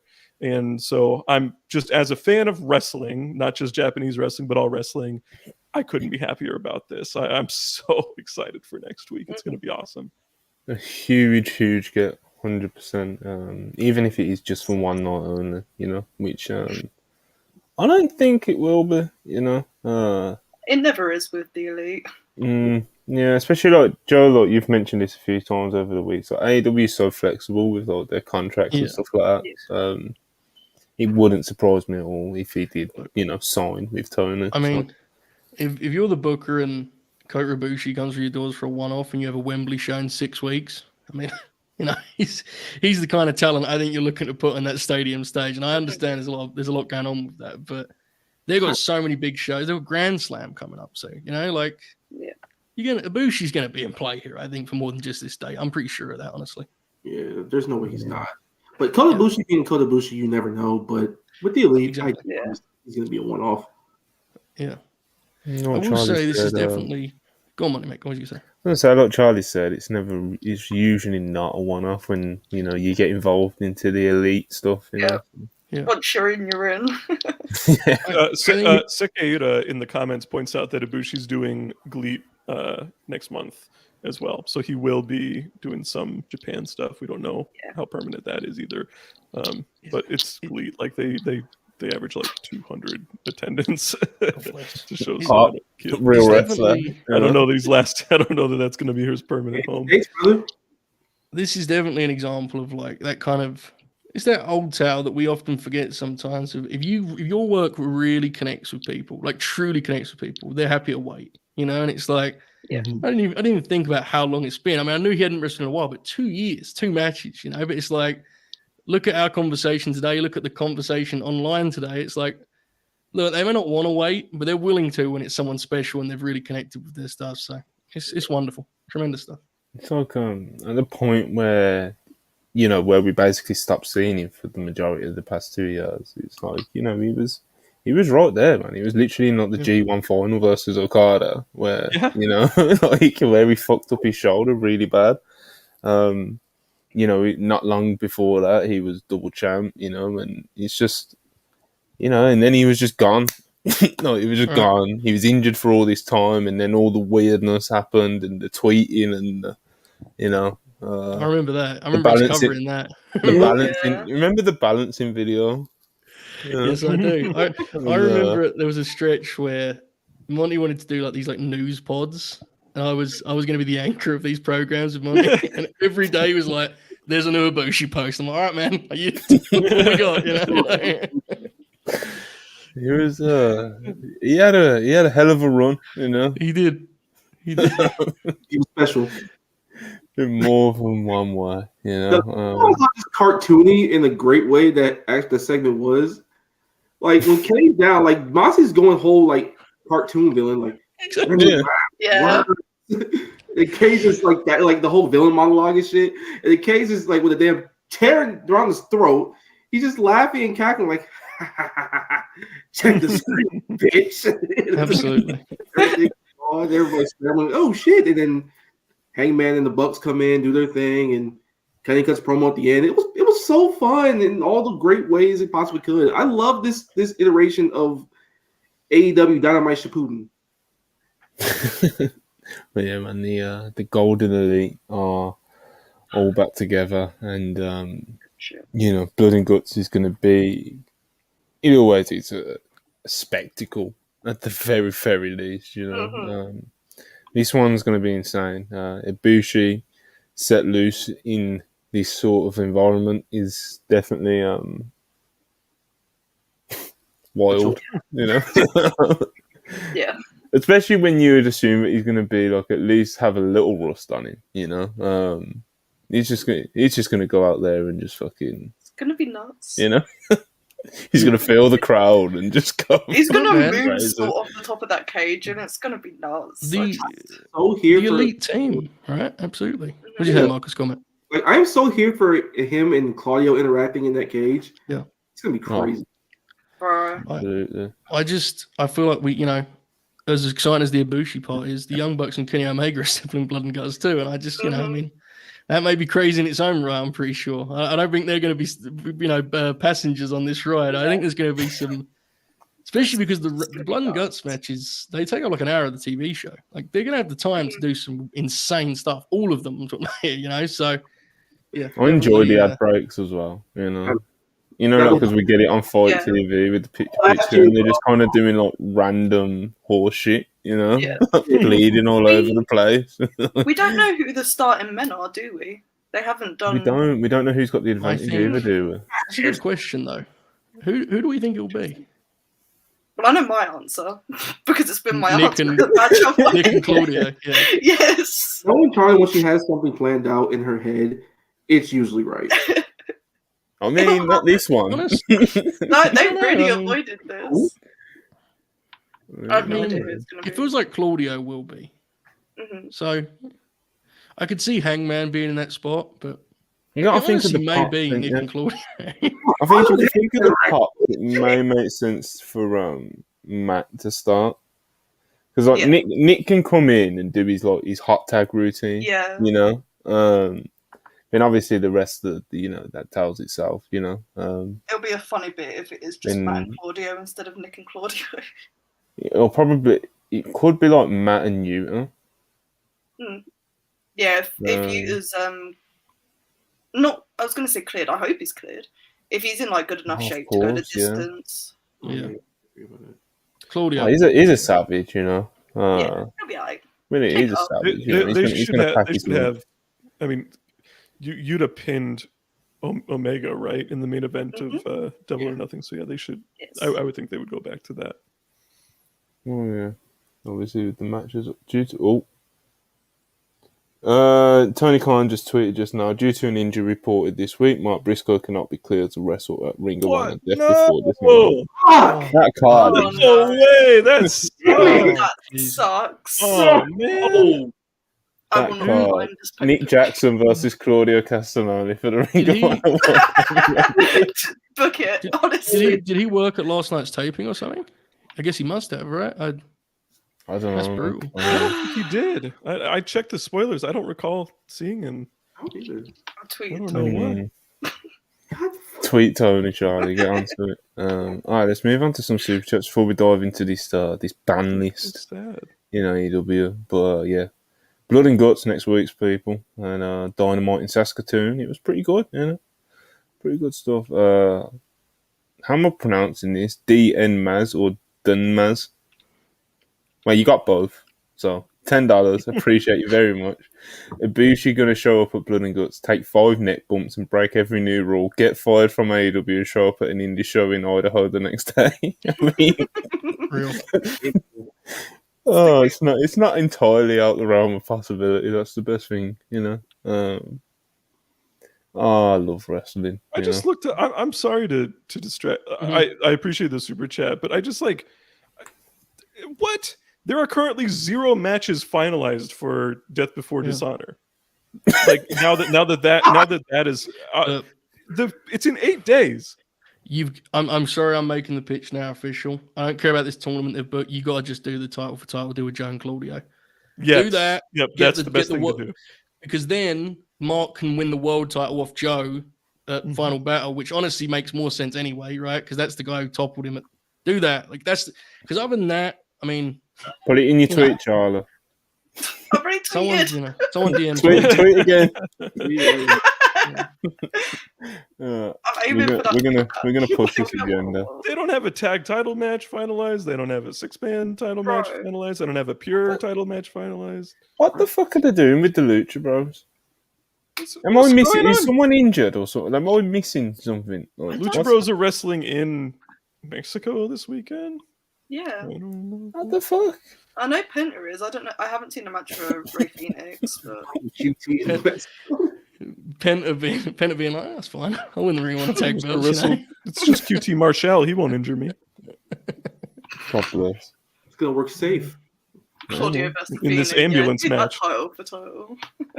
Appreciate the super chat though, of course. Keep them coming. We've got one from Showtime Spurs, $2. It says heart, soul, passion, friendship, love. Words commonly used to describe the Golden Elite. So beautiful stuff, Showtime. Reznov. Go on, Barzo. Sorry. We'll go back to Emin in just a sec, but I really like this chat. It's hard to book a pay-per-view card with only a 3.5-hour weekly show. You have the problem Come is, on, I man. feel like Why would you buy Ring of Honor if you're just gonna make it dark? I don't. Come on, man. To be fair, I don't think you're quite capturing the scope of this project. And so I know you're probably like, maybe you could do a promo and build a match, but like Slim J needs to go 8 minutes. If he doesn't go 8 minutes, If we don't That's have when you start Gringo losing. Loco getting Yeah. 11, it's good. It Nobody's falls gonna watch apart, the show. no one's gonna watch it. I've seen the numbers. I have the spreadsheet. It is what it is. Minute by minutes and all that. Oh yeah, man, it's real. I think Tony Khan might as well at this point just give us the book. Yes. Just imagine what we'd do. Take something off his plate because that man is busy as hell this fall. Hey, yeah, man. Tony, we will help you. I'm in. I'll do it. I'll You're get in. John Muse and we'll book. I got something too. I'll take the Jaguars off of you and Shah Khan for a year. Come on. We'll create a focus group. I'll be your new center defensive mid for. Go full of. Hey man, good stuff. Emin Reznov, €6. Appreciate you very much. Ibushi is going to jump off that cage, and what a moment it's going to be. Yes. Absolutely not going to put it past him. It's gonna happen. Yeah, he'll do something crazy. I'm calling it now. God bless whoever's taking that bump with him, because it's gonna be nuts. Yeah. Yeah, he's going to have some ideas.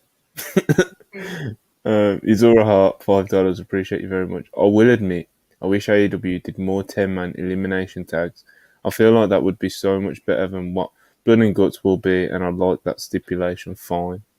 I don't need it in place of Blood and Guts, but I absolutely think the multi-man eliminator is an incredibly compelling match because you have that kind of race to the finish dynamic, right? It's really, really great. The Survivor Series deal basically is the obvious, and I think with the AEW kind of factions, I absolutely would like that also. We can have both, ideally, right? Yeah, definitely.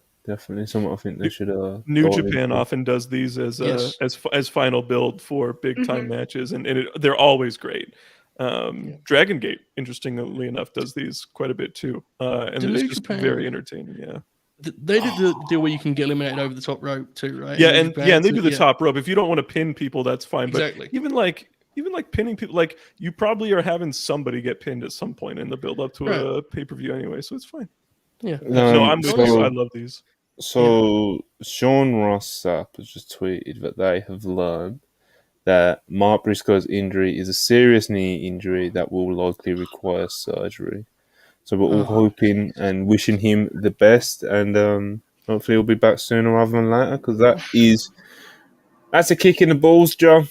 Oh, that's awful. That's Fucking devastating, bro. that's brutal, mate. Want him to win that title.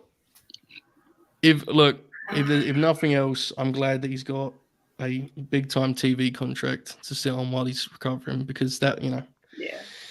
that's the best I got for a positive. That just fucking sucks. It's such a shame. That's a killer. Yeah. Absolute killer. But yeah, we was talking about 10-man tags. Doing more of them, Tony. Here we go. Bring it up a Match on 84, $2. Golden Lovers Tag Run, FTR, Bullet Club Gold, Lucha Bros. I love the idea of all those matches, especially the FTR. You know, the FTR. Man, so good. Murder Boost. I'm all for it. We definitely need a Kenny. We need another Kenny Dax interaction because the match they had at whatever show that was at Daly's where it was like really hot and Cash Wheeler was blind and absolutely. It's like that. We need more there. I think so. I'd love that for sure. So So lesson learned. I know the pandemic made them do it, but like running a show outside in Florida in August where it's absolute donkey balls outside, bro. No bueno. I remember reviewing that show and being like disappointed with the FTR match. But like, you know, when you're disappointed because you're a fan of the guys involved, like, I thought that match could have been incredible, and it was a good match. And then when I heard the backstory, and it's like, Cash Wheeler actually couldn't see. I was like, well, I probably should have accepted my 4-star match there. Yeah, you're a bit of a brat sometimes, you know. It happens, bro. Happens. Yeah, Famously so. Happens to the best of us, mate. Check the spreadsheet, you know. Darren Cage, $2. Death Before Dishonor has become Matt C. Shoots WrestleMania. He actually just texted me, Ring of Honor is so cooked, so I think he's given up now too. If he's even given up, because he was a dark loyalist, you know. He just texted me that, so I think it's over. Officially, we can concede now, you know. Something needs to be. Hey man, we want the pen. We want the pen. This is my new thing. I believe that was an accident, but that's in reaction to the Mark Pro News. Get well soon, Mark. That does suck, though, man. Yeah. Good lord, that sucks. It's a killer, man. Watching on that show, and then boom, gone. Yeah. Well, you know, like Joe said, at least he's sitting on a nice contract at all, you know.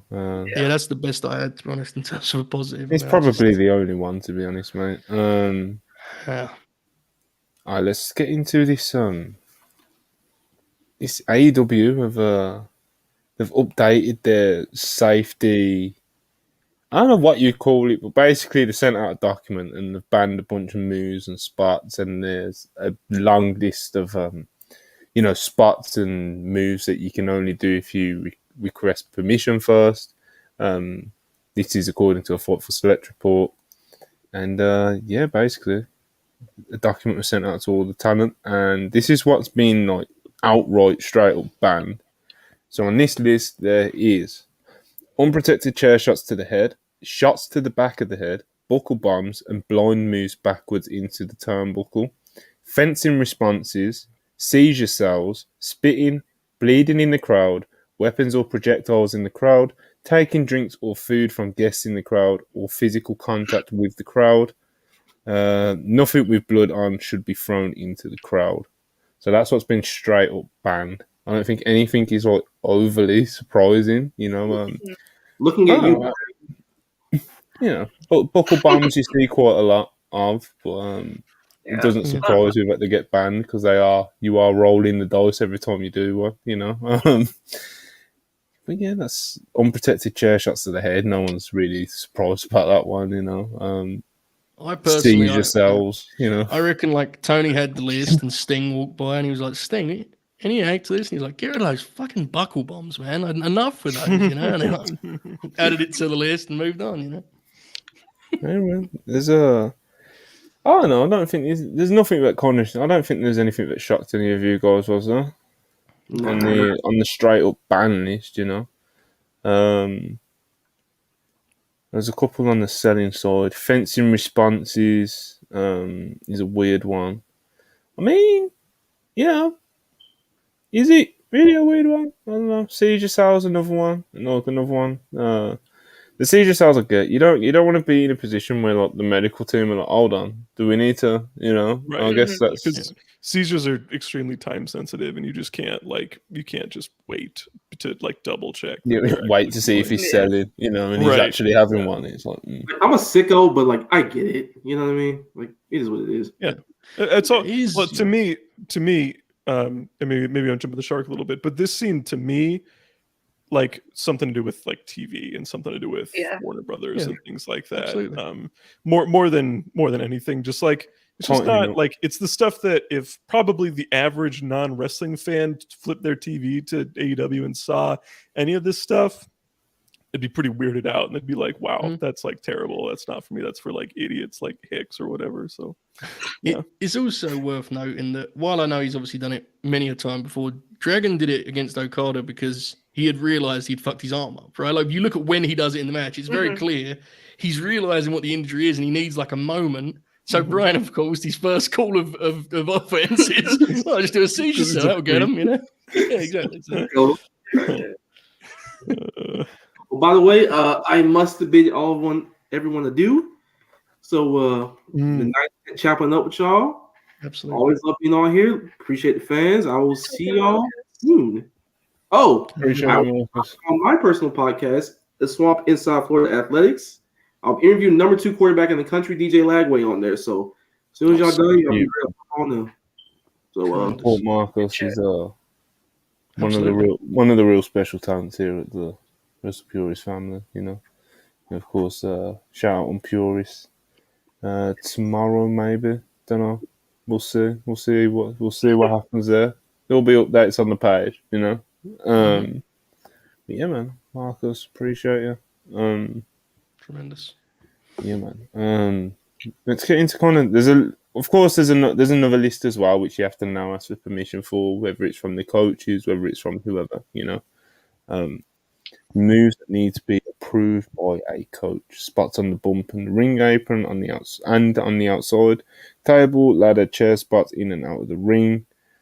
Any elevated spots outside of the barricades. All pile driver and tombstone variations. High risk dives or top rope moves such as the 450, 630, double moonsault, shooting star press, etc., etc. Intentional bleeding of any kind, not just blading. Throwing people into, through, over the ring steps, commentary table, bell table, all guardrails, barricades, weapon usage. Weapon usage, chair, pipes, kendo sticks, hammers, ring, but basically everything, you know. Thumbtack skewers, barbed wire, aerosol, throwing weapons, choking and strangling, injury spots or angles. Physicality in the crowd or crowd brawling, physicality involving referees, managers, extras, celebrities, or special guests.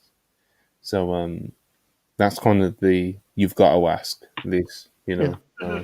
That could be, you know, some of it will be safety, some of it will be you don't want to blow up a spot that's happening later in the show, which is kind of like the, you know, the old school way of thinking, Hulbert, you know. So if I can't do a ladder spot if I'm going to do one later in the show, etc., etc. You know?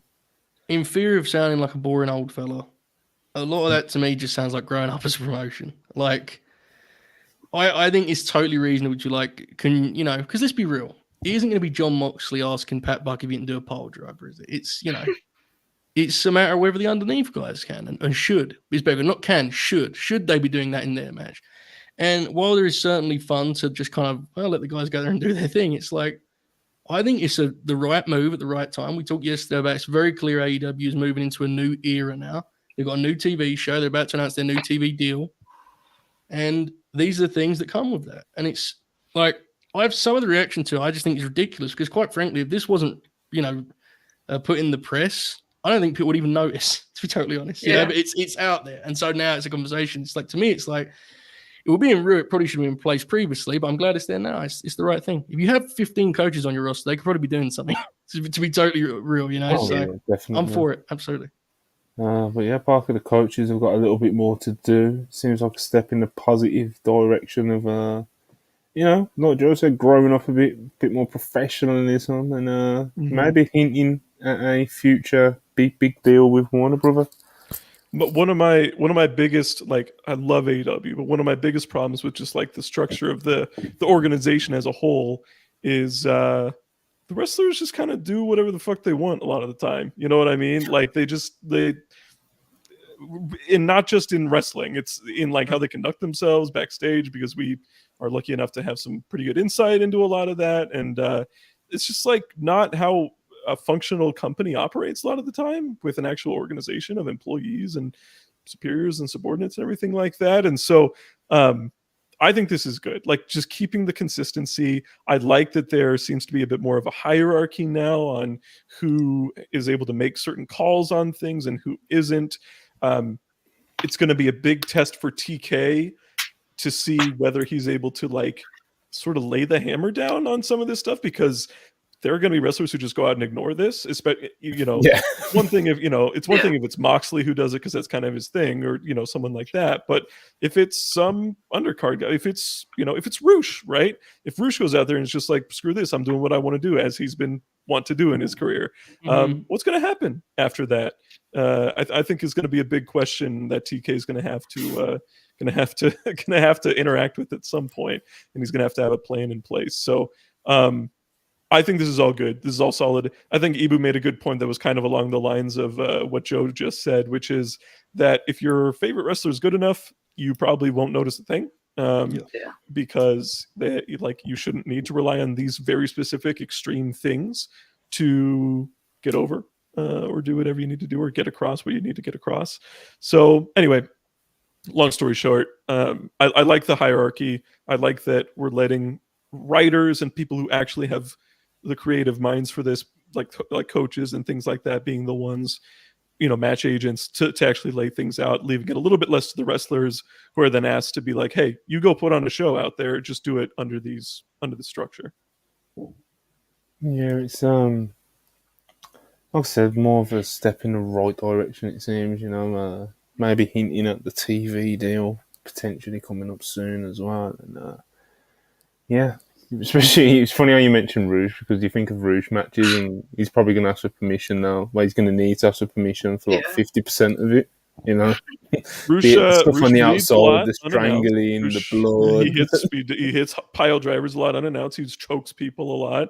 He throws people into the buckles. He uses apron moves. He puts people through tables, stuff like that. You just can't, you just can't do that unannounced anymore. So, we'll see. It'll be interesting. I would like to know, I'm absolutely certain Don's just joking in the chat, but in 2023, I'm trying to avoid heat. So I want to be clear in saying that I have no issue with this being reported. I'm simply saying that the fact that it is being reported is why it's a conversation. Clearly it should be reported based on the fact that everyone cares about it. But I want to make that clear. Staying out of our way this year, Monty, I think it's going to help a lot of the young wrestlers like fine tune their TV wrestling anyways, because you can tell with some of them, it's just like they're so focused on these big spots that they don't really know how to fill the gaps in between. So now that they're going to have to get permission for these spots and like lay out the matches more, it's going to help them with their TV wrestling, I think.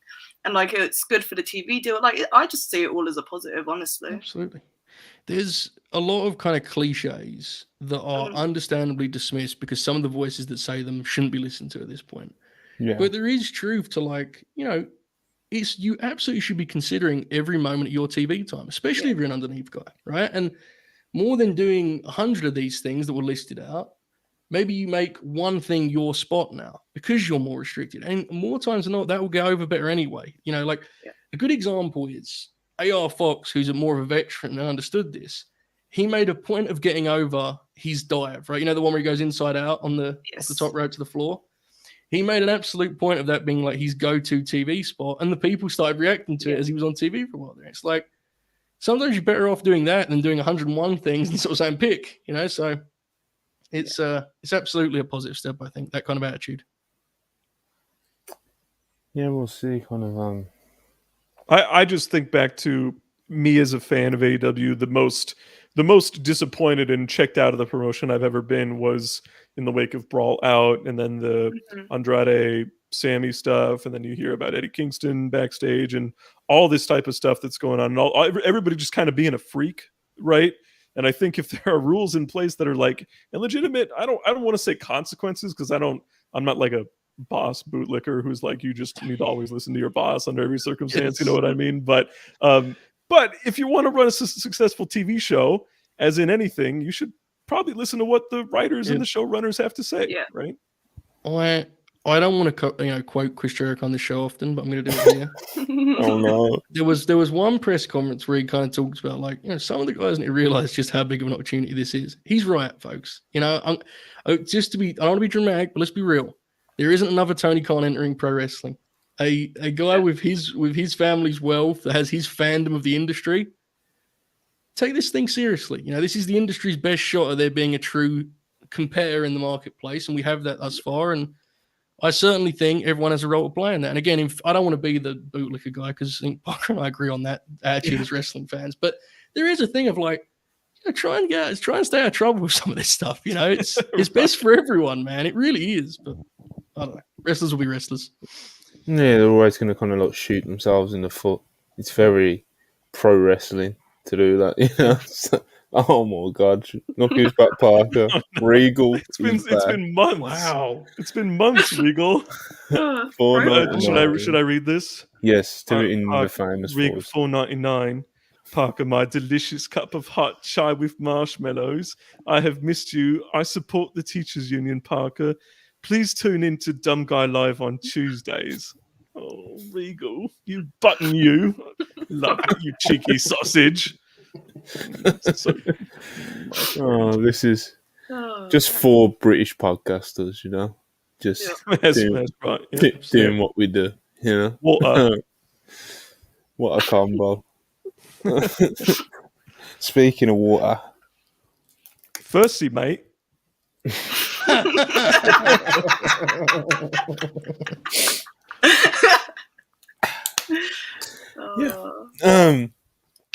All right, man. I think we're ready to kind of wrap it up. We done the dance. We got any? Unless anyone's got a flaming hot question to ask us right now, that just appears in the chat in the next kind of like 30 seconds. But until then, I'm gonna start throwing out a few plugs. Of course, Dumb Guy Live. Dumb Guy Live's very own P has arrived here tonight. We appreciate him very much. If you if you're excited for the G1, but you're like you've been a little checked out in New Japan for whatever, because a lot of people they like Wrestle Kingdom season and they'll stop by for the G1. Watch our preview from a couple days ago. I think we do a really good job of laying out the blocks and who we think's going to win and contend and all that. So please do. I love the G1. It's so exciting, and I'm excited to cover it over the next few months too on Dumb Guy Live. Dumb Guy Live, of course, always just one of our real podcasts. You watch it, you get informed. Like here we show up, we do our attempt at a review, and we fuck around a bit and we cover the news. But you might learn something watching Dumb Guy Live. Don't know if I can say the same here, unless Manny's dropping knowledge on us. But yeah, shout out Dumb Guy Live, of course. We've also kind of got like a G1 guide by Scott Edwards on our website as well. Mm-hmm. Yeah, so we have a written preview, we have a podcast preview. We're fired up for the G1 season, man. Joe, your match guide is out there. What were the matches this week off the top of your head? We had Punk and Joe. We had FTR versus Bullet Club Gold. We had Willow and Julia, Kingston and Kenta, Moxley and Desperado, Rhea Ripley and Natalia, Omega and Yuta. And I think that was all of them. I maybe missing one. No, I'm missing Maki Ito's match too. I reviewed that too. So there was 8 this week, I think. But another plug also. I think the guys are doing a collision grin along maybe, or watch along maybe on Twitch, right, this week, I think. Is that booked? I know that's kind of been talked about, but regardless. It's been talked about. On the Late Night Grin Twitch, we'll be live before that. Myself and Manny the Hooper and friends, we're watching WCW Bash at the Beach 94. So if you've ever wondered what Manny the Hooper would make of 1994 WCW, we have the answers, twitch.tv/Late Night Grin. So that's going to be 5 Eastern on Saturday as your unofficial collision lead-in. So I want to get that out there. Beautiful. I can only wonder how that's going to go. Indeed. I've been wondering, so we'll see. Charlie, you got anything you want to plug or anything you're excited about? Or I don't have anything I want to plug right now. There's a lot going on in the background right now. I have a couple of projects that will hopefully come out in the next few weeks. Yeah. We'll see what my schedule's like. I always say I've got something coming and then I get busy again. So God bless. But yeah, just follow me on Twitter and I will be sure to update over there. So that's why happens to the best of us. And, of course, we've done the AEW Dynamite watch along last night on our Twitch channel. So go follow us over there. 1.4K. Like Hey, those. man, we're That's good. famous. We've got brand power. We're crossing platforms. You know, that's what we do. Oh, follow us on Instagram. At WrestlePurists. We are now active on Instagram. I gotta talk about this. I gotta talk about the Instagram. Because what the fuck is this Zoe Stark post? What's going on? I don't know, bro. We got an admin, and he's putting in the work, bro. He's doing his thing. He's aggregating. He's basically taking our posts, turning them into tweets. It's so goofy. I love it. He's posting the viral stuff. You know, that's where he's getting very viral. Yeah, this is very internet. This is internet. Hey man, Instagram's very